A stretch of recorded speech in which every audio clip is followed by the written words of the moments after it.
Hello, it's Scott Manley here with episode 25 of Xenonauts. We're returning home, unfortunately, after the sad loss of Mika Novak on a mission in Central America. But in the rest of the world, everyone else is fighting the good fight in their own way. Our comrades in engineering are building new stuff. Scatter lasers are, of course, the laser equivalent of machine guns. One of the intended cornerstones of my future ground troops will be Predator armor wielding rapid-fire energy weapons. We will hopefully replace the armored tanks with a squad of these guys instead, supported by a number of specialists using lighter weapons. And I think this might actually be the last Foxtrot Interceptor I build, mostly because we are moving over to Marauders, but Marauders are very, very expensive right now, and I'm still kind of riding this edge between not having quite enough money. The game does seem to be balanced exceptionally well. And my new science team in East Asia arrives, and I'm going to set them straight to work on a separate project. They could collaborate on projects, but it's more efficient ultimately to split your teams up and have many projects going at the same time. Oh, UFO 157. Oh, massive carrier on a construction mission. 14 Andreons, 8 Harridans, and I'm going to send as many planes as I have. Let's send a trio of Marauders after it. Even though it is kind of out of the Northern Africa region, I'm going to send a squad from there, and I'm going to send a squad of Foxtrots as well. Or rather, a pair of Foxtrots supported by a Corsair. I think that actually works pretty well, at least from the resolve automatically point of view. A pair of Foxtrots on a Corsair does the same amount of damage, but if they encounter a fighter, then they are able to actually deal with the fighter. And finally, the UFO 157, that is what it looks like. Interesting design, rather more boxy. It actually looks a little like a fancy microphone. Well, I wonder what sound it makes when the plasma torpedoes bile into it. So yeah, this is the B team, this is the Corsairs and the Foxtrots rather than the trio of Marauders. But I suspect that this thing will do a pretty good job, so I'm just going to cut their afterburners, send these guys to launch their missiles, and as soon as they both have launched their missiles, they will get out of here. Wait a second. There we go. Okay, now we can get both of these guys. And meanwhile, Corsair 1 will try to shimmy around. There, you see that? It's almost like a dance move there, sliding sideways around the target, strafing. Oh, okay. Well, apparently there. Oh no, no! Oh no! Shoot. Okay, I should have micromanaged that GTFO maneuver. They should have both turned to the left, but I think, yeah, lighting up the afterburners. There's nothing. Oh wow, that was one shot. That carrier basically headshotted one of my Foxtrots. Don't worry, we will get our revenge. Corsair 1, you get on his tail and deliver lots of lasers up the tailpipe. Now slow down, you don't want to overshoot too much. Okay, come on. Oh, excellent! So we still have lasers to spare. Spare lasers, of course, mean only one thing. It means we can shoot the escape pods with impunity. Okay, anyway, so from this point on, it's all standard combat maneuvers, nothing that you haven't seen before, so of course we get to cut it short. We do generate a lot of landing sites, and immediately I start sending my strike team to the crash sites, based entirely upon when it will be daylight. This one was kind of interesting to start with because we had this scimitar. I had to shoot a hole through the wall, lay down a lot of firepower at this Harridan, pretty much kept it suppressed, and then Tapo Makinen finished it off with a pistol. He was a newbie as well. Obviously he's fulfilling the standard newbie role of a person with a shield, but he shows great potential if he can keep that kind of firepower up. These newbies are of course here on loan from the other bases because we want to train up a minimally skilled set of troops to defend the bases should the bases fall under attack. Although given the level of air superiority I'm developing, I think that I might just have that problem licked. Also, you'll notice that almost all the firepower in this mission is coming from automatic weapons, except for good old Tapo Mäkinen walking up and shooting them with a 9mm pistol.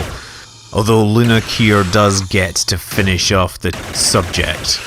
I've pretty much been following standard tactics of securing the UFO and forgetting about anything else on the map, leaving the tank there to defend against the entry. But yes, this was actually a pretty impressive mission. I managed to get through it without taking any damage at all. You saw Tapio getting his kills, getting huge stat gains, although 7 of the kills came from that tank.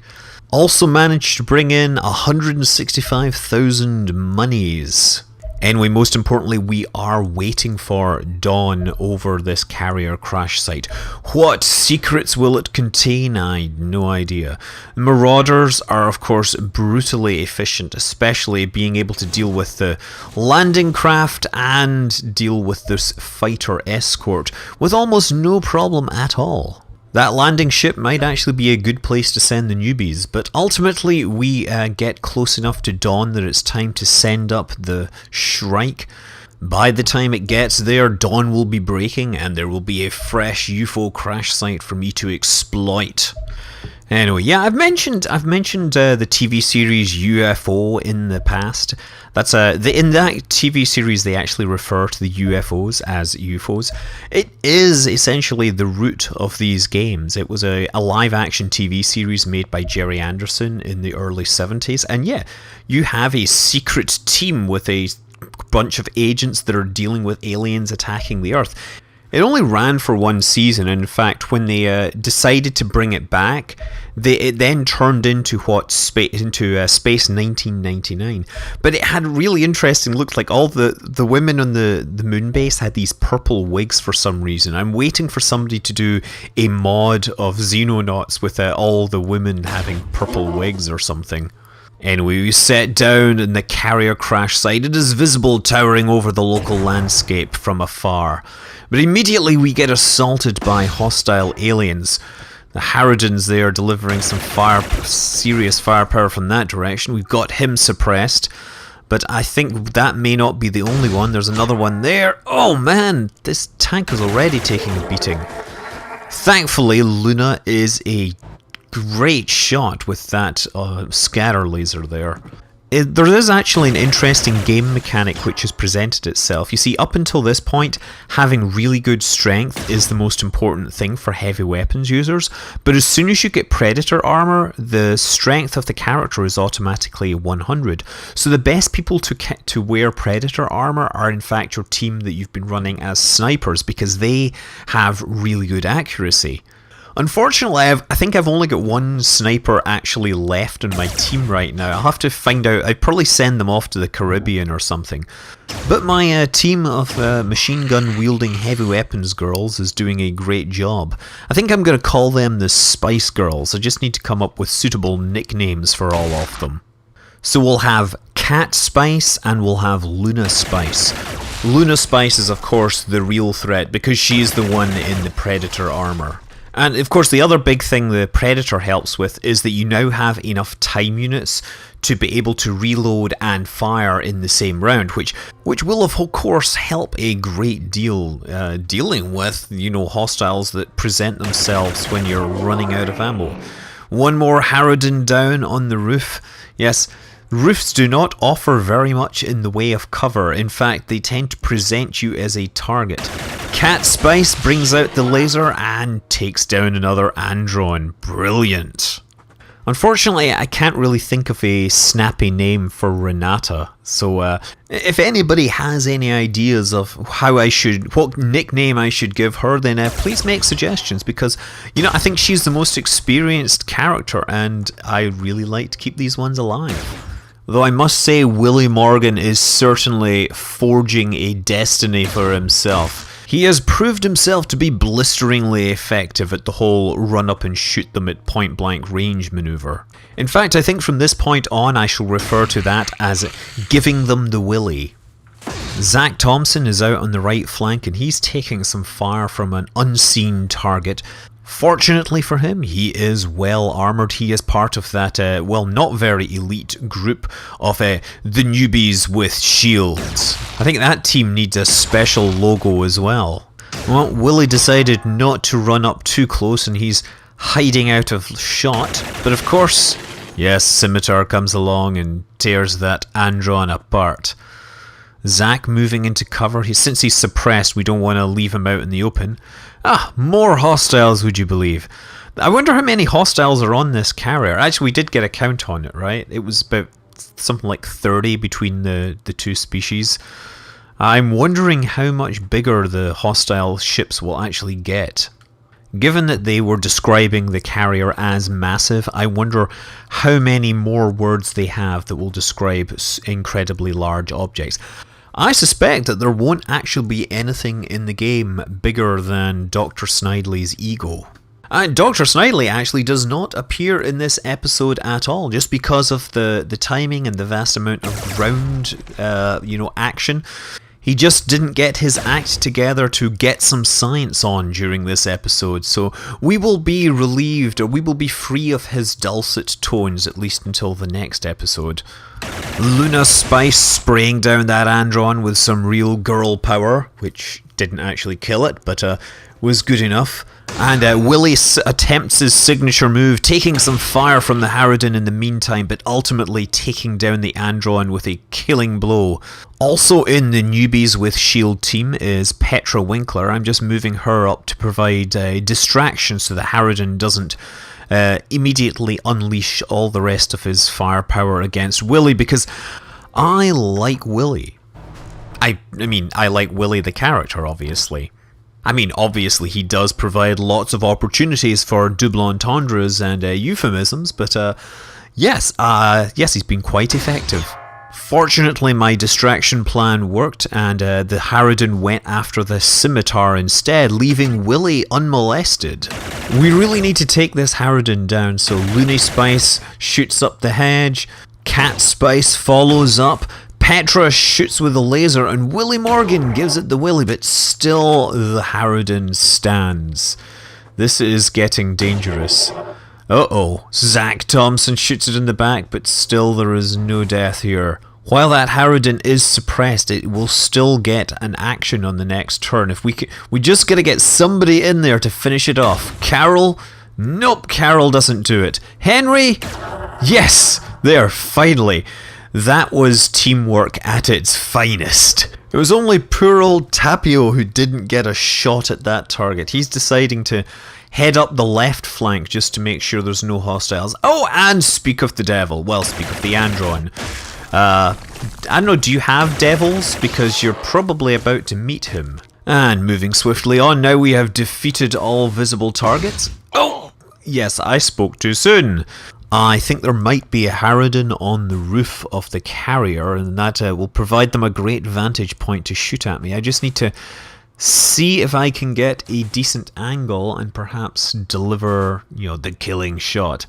I just need to be able to see the target, that's the problem. Moving them around, Cat Spice can't find them. Looney Spice can't see them either. Of course, Looney Spice also has the 45-degree field of view. Nothing, and nothing. Okay, you know what?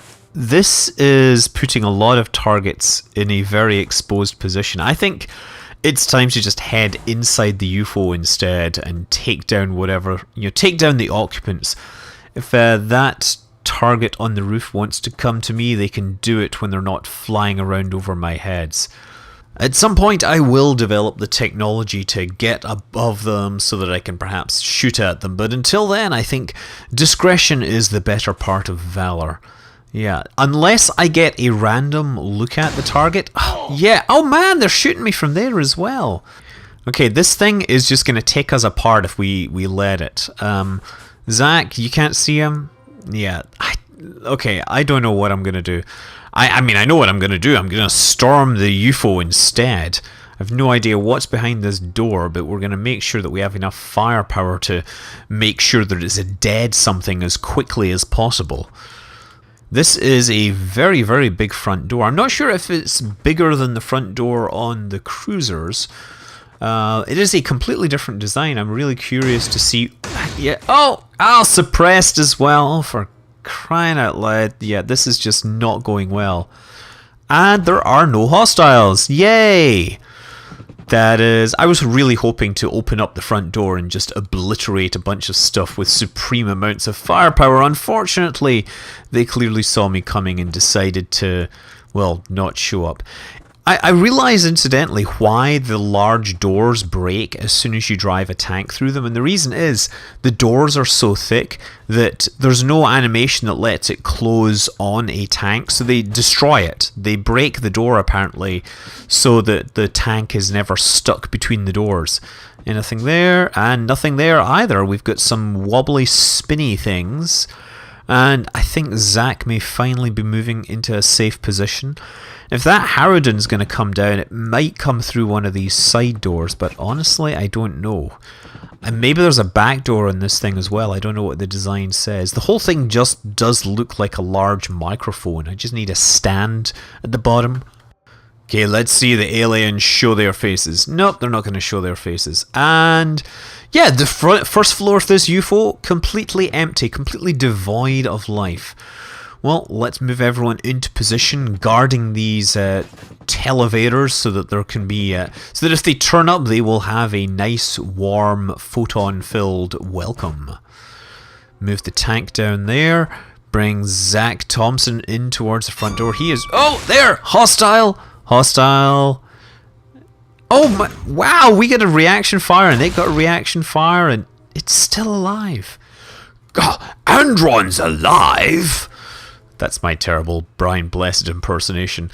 Brian Blessed is actually one of these awesome people. You know, he did he's climbed mountains and stuff. He doesn't just have the best voice in the business, but he also climbs mountains, and he's done astronaut training apparently. I actually heard him on the Infinite Monkey Cage podcast thing recently. Ah, there we go. Look, Harridan decided to come in. Well, we all know what's going to happen next. The only thing is I want to move this guy out the way so that he's not suppressed by firepower. Okay, but he can't quite make it through that door. Okay, next. Oh, and the other one comes up and shoots me for a lot of damage, unfortunately. Good thing the tank is still alive. So move him up. We don't care about suppression. We just need to kill this target because that weapon is pretty lethal. If you end up suppressing your own troops, you have to treat it as a trade-off. You know, it's a strategic move which you make to make sure that you're absolutely ready to deal with the hostiles. So everybody else is just waiting. No more Androns of... It was speak of the devil, speak of the Andron. This one is stepping into a pad with full reaction fire ready to go, and that does not work out well for its circuits and gears. Petra Walker is clearly ready to impress because she takes the first step up onto the second floor of this spacecraft. Nothing here so far. No hostiles behind us, no hostiles in front of us. We're forming into a breach formation, ready to move through that door, and no grenades, because grenades would really... Ooh, that's a nice spinny thing. That's like a... Oh, they've got a carousel or something going on there. It's like a kid's ride, that's what it is. It's the alien version of a fairground ride. Next, Carol Wilson delivering the headshot at close range. Tapio basically heading over to start covering the televator, followed by everyone else that still has time units left. Again, hopefully no aliens will teleport down right at this instant. Yes, now we're ready for them. And there's one there, and a bunch of others there. So now what we're going to do is we're going to take this very, very carefully. So there's going to be a lot of teleporting up and down to make sure that that we don't leave anyone up there with no time units, or when we have to have the alien turn.